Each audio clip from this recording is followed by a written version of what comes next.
back to another episode of Nighttime. As always, my name is Kathleen Moore alongside Matthew Bracker. Ladies and gentlemen, it is our favorite time of the year. The madness has ensued. The best teams in college basketball battle it out for supremacy. Have you been enjoying the Brackertology? Mr. St. John's is winning it all? I do not like you. Okay, well, we've got a great show for you today, folks. So why don't we just jump right into some of our favorite games of the men's tournament thus far. And it's been a good one, starting here with number 5 Oregon and number 4 Arizona. Now, Caleb Love absolutely went off this game, 29 points on the day, as he drills another 3 to basically seal it, and the Wildcats are headed to the Sweet 16, 87-83. Can you believe it? Yeah, I can believe it, Matthew, but now let's move to BYU, Wisconsin. Wisconsin battled in this one, and to tie it up with 4 seconds left, BYU avoids the choke with the missed shot and wins it 91-89. The Mormons stay dancing. Yeah, that was almost an all-time choke, but moving on to Arkansas and St. John's, the Razorbacks leading the Red Storm, and they're up by 2, and Billy Richmond III pulls up from the mid-range and drills it.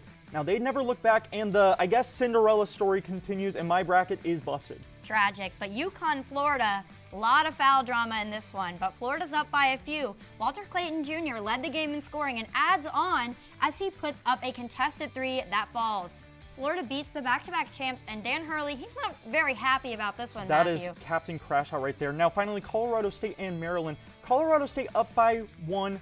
Derek Queen is going to drive in and put up a shot at the buzzer, and it's good. Derek Queen is the king of the Terrapins. The first buzzer beater of March sends Maryland to the Sweet 16. What a game. I mean, I really wanted Colorado State to pull it out because they were on my bracket too. Wow. But that was a fun one, though. It was a good round of 64, round of 32. I agree. For sure. But now we are going to welcome in 2 of my favorite HCF people because these guys, like us, love a good bit. Oh, yes. Jack Kelly and Ashley Rowe, two nighttime debuts, I'm pretty sure. How are we doing? I'm doing great. I am so excited to talk about my beautiful bracket. Your bracket is something. Yeah, I think the debut of my bracket is greater than my own debut. Jack, how are you doing? I'm doing pretty good. I actually got to see a couple of these games in person, so I'm really excited to talk about that. Awesome. Well, we cannot wait to hear about your bracket. So why don't we just jump right into it? Jack, can you start us off with explaining your picks and kind of the reasoning behind your choices? Yeah, so I picked for my personal Final Four, I picked Houston, Michigan State, Florida, and Duke. I think this will stand true. I'm pretty confident in those picks. Along the way, I had a couple of key upsets that I was pretty happy I picked. I did take Colorado State in the first round. I took Creighton in the first round. I know that eliminated a lot of people. A lot of people thought Louisville was going to win that game. So I was very personally happy with that pick. But looking at the Sweet 16 and the Final Four so far, I'm pretty confident with where I have my bracket going. I think most of these games are going to turn out how we expect them to, seeing that a lot of our Cinderella teams are now out of the tournament. Yeah, Jack, what is the percentage of accuracy on your bracket? I believe I am at a 77% accuracy on the bracket so far, so that's pretty solid. I did, oh, go ahead. Oh, no, sorry. It's great. Yeah, I did pick this bracket in a little bit of, I did just wake up when I picked my bracket, and I did it. So I'm considering myself pretty lucky with a lot of picks I made, but I'm happy overall. I mean, I think it's a pretty solid bracket. You know, I do like some of your picks here. And your round of 64, perfect in the West region, so you cannot beat that. No. But Jack, do you stand with Houston as your winner here? Because I don't. That's like the only part of your bracket still where I'm a little hesitant. I know we were talking before the show. You may be a little hesitant now. Yeah, I got a little message for past Jack. What are you doing? It was always Florida or Duke. It was never Houston. I do think Houston is going to make the Final Four, but if we're looking at an overall national champion, it's going to be Duke. I got to see them play in person, and, man, that's a special team right there. They know how to move the ball. Tyrese Proctor has been going off this entire tournament. And, of course, you got Cooper Flagg. He's been looking dominant. He always plays to his full 100%. I think Florida is a really great team also. I got to see that Florida-UConn game in person, and that one was a nail-biter. That one was special. Walter Clayton Jr. looking like the second coming of Steph Curry. There's a lot of good teams, but overall, it's going to be Duke that wins. Yeah, that's who I've got too. So I like your pick, Jack Kelly. Big fan. But now I think we're going to move into Ashley, who has maybe had a different road to the Sweet 16 with her bracket. I'm just I'm just going to let you tell us about your reasoning here. Yeah, so my bracket is called The Great McNeese Funny. I would like to highlight the more so the science behind my choosing. My bracket is for the common man. You know, maybe you don't watch a lot of college basketball. I don't, not much. But you know what? I think a great name equals a great team. And that's exactly what I did in this bracket. McNeese, I think, was the funniest name out of all of the teams that have played. And so they won. And I would like to say, Jack's bracket had some double digits there, 77%. Mine also did, 2 6s, except there's a decimal point in. I have a 6.6% for my bracket. However, some great games were McNeese and Clemson. This was really the pinnacle of my pick. Obviously, I had McNeese winning at the very end, and they beat Clemson. And in that first 64, I was in first place, and I felt like it happened, and I was winning. But you know, obviously, an uneducated bracket doesn't get you too far. But then also Missouri versus Drake was another game that I had. Drake and Missouri. Maybe you can compare the teams. What about the names? Which name is funnier? Drake. Okay. 100%. Same thing. I think Texas and Arkansas was a really upsetting game. However, I think people think it was upsetting because, you know, the number 10 seed beat the number 7, but I think it's because Arkansas, how could you beat the original Kansas? Right. They took Kansas's name as the state. And lastly, another game I would like to highlight is Troy, which is a mid-major team, versus Kentucky. I picked Troy because what a name. And Kentucky's a state name. But yeah, you know, underdog story. It's kind of some science behind my bracket. I really like it because, like you said, you were doing really well after the round of 64, and that's kind of what brackertology is all about. Doing what your heart tells you and going with the bits and the upset. So I really respect your bracket. I think you can come back from last place. Your greed sickens me, Matthew. What can I say? What can I say? Sickens But me. now it is time to get into the game of the week. Round of 16 matchup, Tennessee versus Kentucky. Storied SEC matchup, and I did lose last week, so it is chicken hat time here at nighttime. If you want to go first with your game of the week pick. Well, personally, in my bracket, I have Tennessee not upsetting Kentucky, beating Kentucky in the Sweet 16. I've had this in my bracket all along. 26% accuracy, so it's not a very good bracket, but I've got this one. Sure you do. I will go with Kentucky because that's what my bracket says, and I have to stick with it. Really quick, guys, who do you think is going to take this one? Do you want to go first, Doug? Yeah, I'll take it. Just got to go ahead and say, sorry, Dad. I know you're a big University of Kentucky fan, but Tennessee is going to win this game. Kentucky won both of their matchups in the regular season. I think Tennessee comes into this one with a chip on their shoulder and wins it. Well, yeah, I agree. I think Tennessee's going to win. Great name. Great state. So I love them. So everyone's agreeing with me. That's great. Yes. I'm glad you're happy. Yes, I am excited. We'll see who's happy after this round.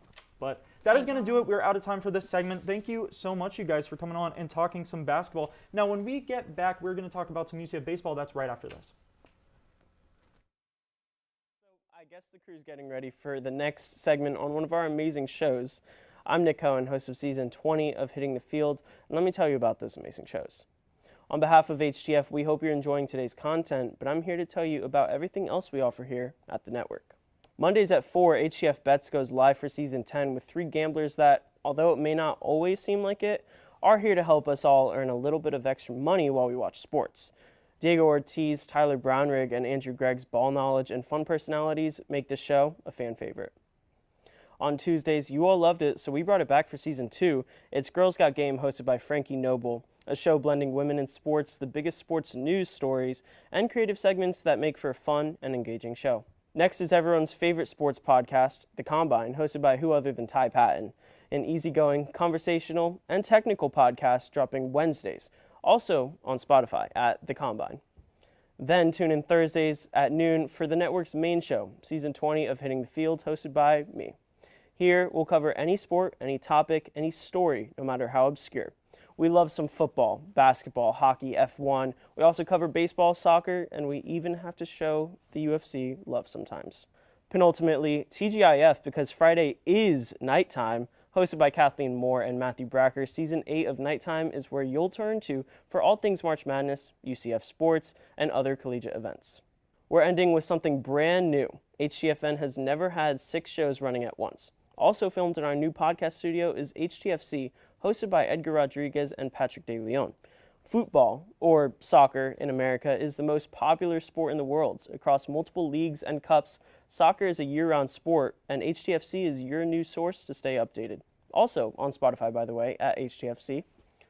Outside of our 6-show roster, be sure to tune in to our other content, such as the Studio Days vlog, run by our vlog squad of Brianna St. Jean, Michaela Croker, Ashley Rowe, and Ben Huber. Make sure to follow us on our social medias like Instagram, Facebook, and X to stay updated on all HTFN news. Remember to subscribe right here on YouTube, leave a like and comment. And with that, I think we're ready for your next segment. I'm Nick Cohen. Thank you for your continued support, and back to your regularly scheduled programming. And welcome back. Let's take a break from the madness for just a few minutes and dive right into UCF baseball with our resident UCF baseball expert, Andrew Gregg. Thank you for coming on the show. How are you doing? Yeah, I mean, thank you guys for having me. I'm really excited to talk UCF baseball. Yeah, of course. So why don't we just jump right into it? So despite losing 3 of their last 4 games, 2 to Houston and 1 to Jacksonville, UCF has had one of their hottest starts in school history. What's been working for the Knights so far?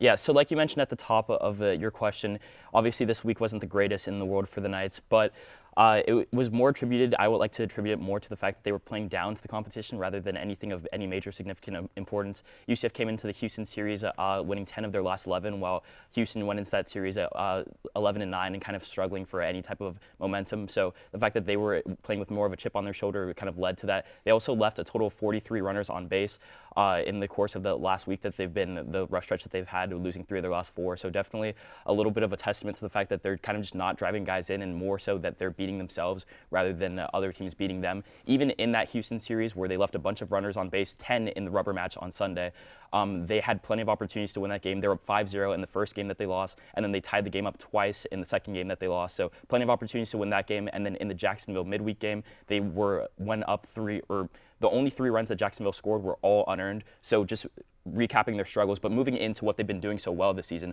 From top to bottom in this lineup, it feels like every single guy can get on base. They're the 8th best batting average in the country right now, as well as the 6th best ERA. So both offensively and defensively, this team has just been really good all season long. The pitching's been doing really well, and overall, the bats have just been on fire. Right. Yeah, no, and that's a big part of baseball is, capitalizing on mistakes and, beating yourself. So I definitely agree with you there. But we know how to get on base. So I think that we've turned things around this weekend series. Now, which player do you think has stepped up the most for UCF this season, and which player do you think needs to step up some more to get the Knights back on track?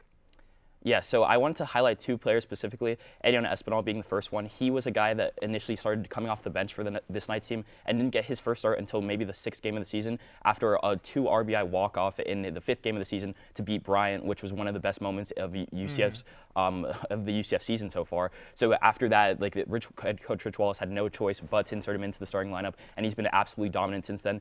Up until that Houston series, he had the #1 batting average as well as on-base percentage in the country, and currently he sits 8th and 9th in those categories respectively. Just one of the best bats in the country and the hottest bat for the Knights to start the season. And then also Alex Galvan coming out of the bullpen. He has a 0.0 ERA and 13.2 innings pitched. He's been absolutely dominant this season. He's only given up 6 hits, 5 walks. So just those 2 guys from a bullpen perspective and a batting perspective, 2 of the best on the team. And then I wanted to move into maybe some of the guys that we want to see a little bit more from. Dominic Stagliano and Dominic Castellano, or both of the Doms that UCF baseball fans like to call them.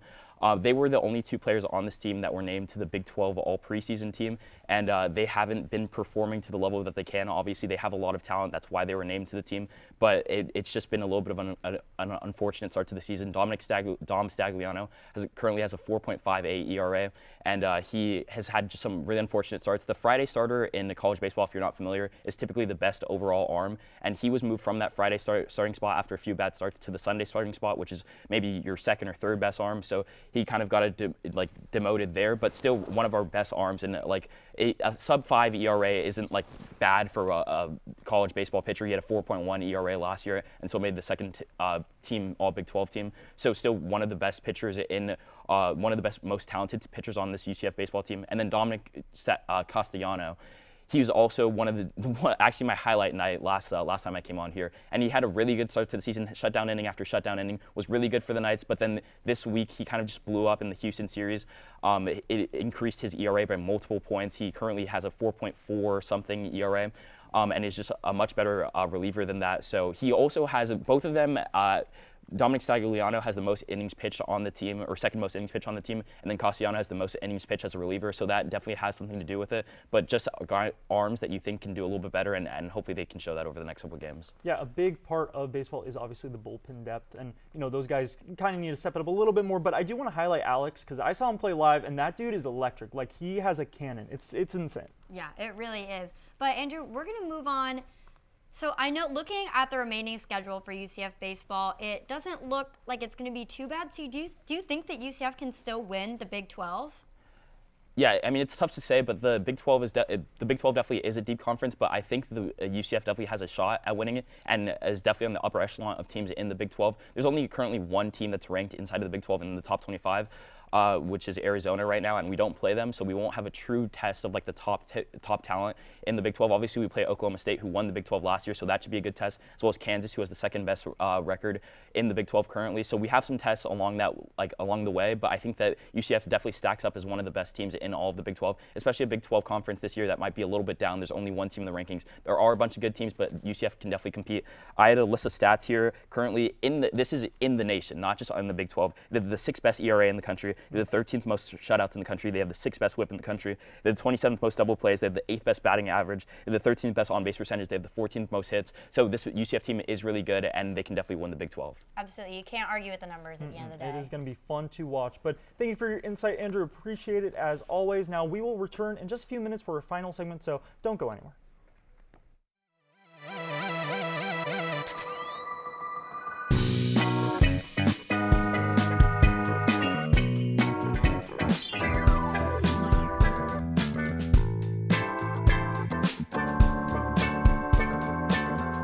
Never got me anything for my birthday. I don't even know what that is. I thought birthdays were every 100 years like the Kids' Choice Awards. What? Finally, he's here, man. He's always late. Who? Marcus?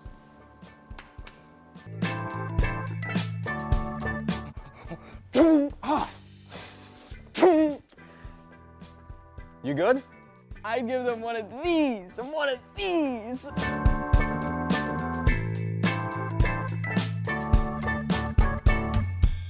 Behind every on-screen moment is a whole team of engineers and technologists. And you can be a part of such a team through SMPTE at UCF. You'll join a team of students just like you who are ready to innovate the future of TV and film. With SMPTE at UCF, you'll be able to connect with local industry pros, learn about new technology in the industry, as well as get backstage experience that really matters. Join SMPTE for a backstage pass to all of this. We meet every last Monday of the month for our general body meetings. There, we discuss how new technology is being used to create new media, and we get to highlight local professionals and their specialties. On top of that, we have some site visits planned, so tune into our social media to be notified of when those will happen. So if you're ready to pull back the curtain and find out what really happens behind the scenes, join SMPTE at UCF. Back. So excited to welcome on Layla Wall for her nighttime debut and Keirsten Blaylock, fan favorite. How are you doing today, ladies? So excited to be here. I love women's basketball, and I only made a women's basketball bracket, so I'm excited to talk about it. Yes. I'm also very excited. I've talked about my Women's March Madness predictions before on Girls Got Games, so I'm excited to do it again. Absolutely. We are so excited to have you on to talk about all the biggest headlines from the first 2 rounds of the women's tournament. So why don't we just jump right into it? Keirsten, can you start with kind of explaining your picks and the reasoning for your March Madness journey? Yeah, so basically I've kind of been following women's basketball very loosely. So when I made my picks, I had talked on Nighttime about how I thought UConn was going to win it all. Spoiler alert, they're winning it all in my bracket. And hopefully in real life, because I picked them. But I went through and I kind of knew teams that have players that are doing well specifically, and I picked based on that. So my final 4, I've got UCLA, South Carolina, UConn, and TCU. So my picks were very much like vibes from what I knew, and then just like players that I liked.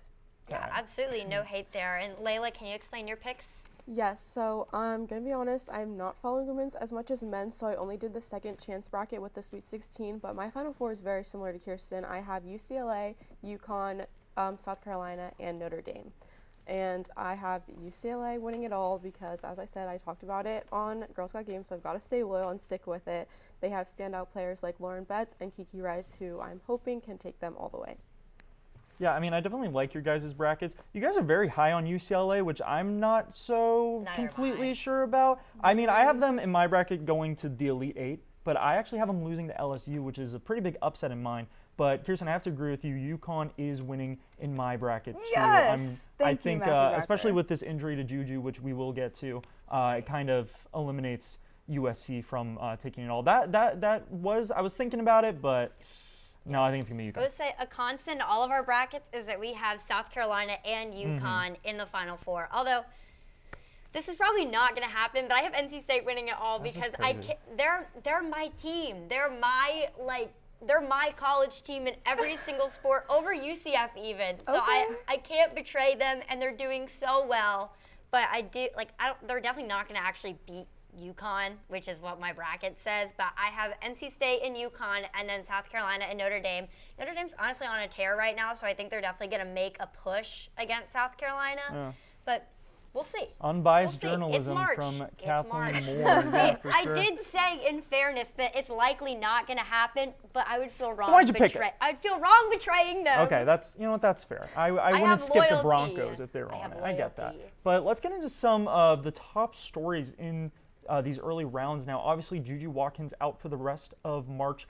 Does Juju Watkins, does the injury here pretty much eliminate USC from winning the Natty? I think so. I also agree. I have them exiting in the Sweet 16. What do you guys think? I think so, yeah. I have them losing in the Elite Eight to, one second, please. Oh my gosh, where did I put that? Well, okay, so I have in my perfect bracket, right? USC wins against Kansas State. They lose to UConn because that's what I have set out. And I think Juju's injury is definitely going to affect the team, but overall USC has been a strong team, so I think maybe they could advance. There's a chance. I'm not going to give up hope on them. Right. If only for my bracket to continue to be accurate. But I do think, it sucks seeing her get injured because I love her so much. But I don't know. For USC, I think there's a chance, but they're not going to win it all. Yeah, it's hard to lose a player that's averaging 24 points per game, no matter how much depth you have on your roster. And I'm honestly, I feel really bad for Juju Watkins. I feel like she really deserved to go on a March Madness run. She was the run. Face of women's college basketball really this year. An ACL injury is so hard to come back from. A lot of players are never the same when they come back from a torn ACL. It's really sad to see. Yeah. It really is. Yeah. But how do you guys feel about having 0 low-seeded teams left for the Sweet 16? Not a lot of madness in either tournament so far. Pretty tame for March. Keirsten, we'll start with you. What do you think about that? I mean, I would love to say I'm surprised, but the thing I've noticed is that these teams are consistent. They love to do exactly what they say they're going to. So, I mean, I don't know if anybody remembers, but I picked Ohio State, and that was my dark horse pick, and they got eliminated. But you can't be surprised, not when they're playing the big power that they are in these tournaments. So, right, Layla? Yeah, I'm gonna agree. It takes a little bit of the fun out, and it's a little disappointing to see, but it's not surprising. You have teams like South Carolina, UConn, USC that are just consistently outstanding. So it's not surprising, but I would love to see some underdogs make it this far, but again, not surprised.